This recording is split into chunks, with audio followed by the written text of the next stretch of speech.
I think one of the most underrated and underappreciated techniques for realistic drawing is charcoal. I think that most people avoid charcoal because it's so messy, but that messiness is one of the best things about it. Drawing with charcoal is one of the most valuable skills that I've learned for drawing realistic fur. And I'm going to demonstrate my process for drawing with what is possibly my favourite medium to use. So as I said before, that messiness that you get with charcoal drawings is fantastic, and it's what makes it such a brilliant medium. There are two ways that you can start a charcoal drawing. One of them is utilising all that messiness, and I know that can be a little bit intimidating for beginners, so we're going to go with the second way, which is a much more refined approach. And with this refined approach, what we're going to do is start with a bit more of a detailed drawing, or a detailed outline. Just use a charcoal pencil to start to outline some of the darker areas of the fur, block in some of those shapes, thinking about the structure and the form and the values of the subject, rather than actually thinking about any of the details. This is just a blocking stage. We don't want to be pressing down too hard. These aren't going to be our darkest darks, and we also don't want these outlines that we're making to appear in the final drawing. It doesn't matter about the details at this stage. You can see that I'm not even particularly following the shape of the fur or the direction of the fur. What I'm looking at more is trying to get form and establish a 3D shape and 3D structure of the wolf that I'm drawing in this video. I'm working on grey paper for this video just because I like to have that toned background. It gives me somewhere to go to push my highlights, and it gives me somewhere to go with my shadows. Usually what I'll do if I'm working on white paper is put down a base layer of charcoal first to give me that grey toned background, and that's where that messiness comes in. Once I've got that base drawing done, what I like to do is take a blending stump, or in this case just a tissue, and I just like to smudge all that drawing around the canvas. I do that for two reasons. One, it acts to spread that base layer of charcoal, to tone the paper a little bit and give me something to work with. And two, it knocks back that initial drawing, because remember, we don't want those initial sketches and those initial outlines to appear in that final sketch. I continue to build up those darks, starting from dark and gradually going to build up towards the lights later on in the picture.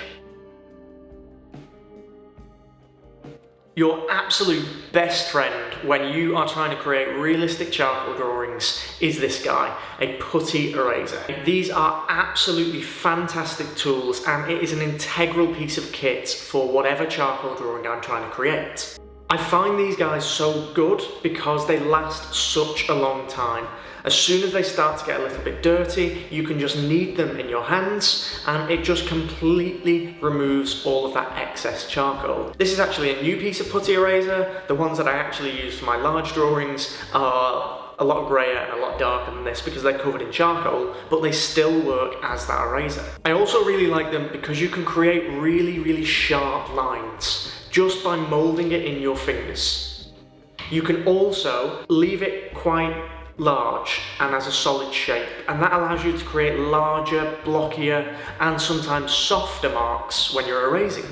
And then finally, one of the best things that I find with this is that they've got a varying degree of eraseriness.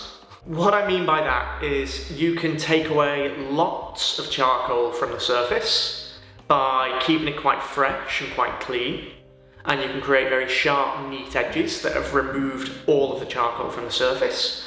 Or you can use it quite softly, and you can build up a small layer of charcoal on the eraser, and that will mean you're not removing as much charcoal from the surface. You're more pushing it around and manipulating it to adjust your values a little bit more and focus on not removing every little bit of charcoal, but creating nice transitions between your midtones and your highlights.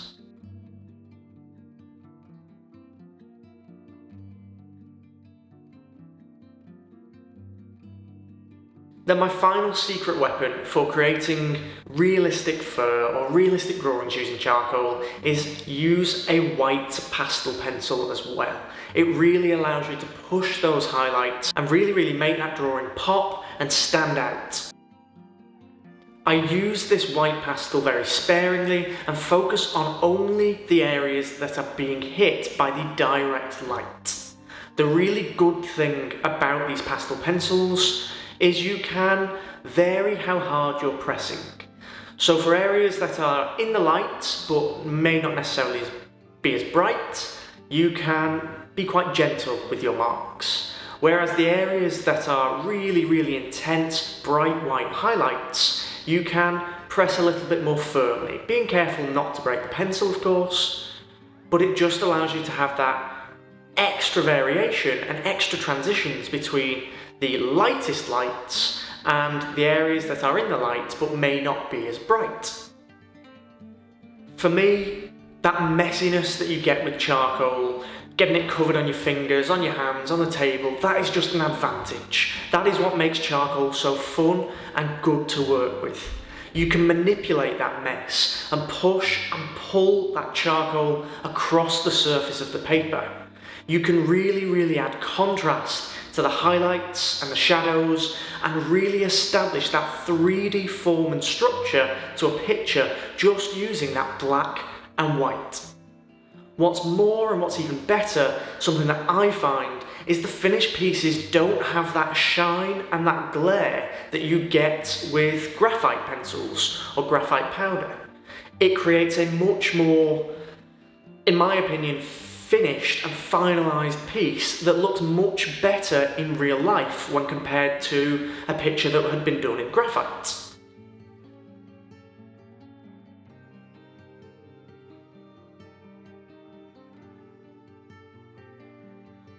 For this piece, I thought I'd also add some pastels to the eyes. I wanted to add a little bit of colour and a little bit more intensity to the eyes of the wolf. I really wanted to add that sense of life, because I think that is one of the most important things when painting wildlife. You want your subject, you want whatever it is you're painting to look alive on the surface that you're creating. Plus, I think that little bit of colour added to that monochrome black and white of the charcoal really does just make such an interesting piece. And it is a technique that I use in a lot of my wildlife art.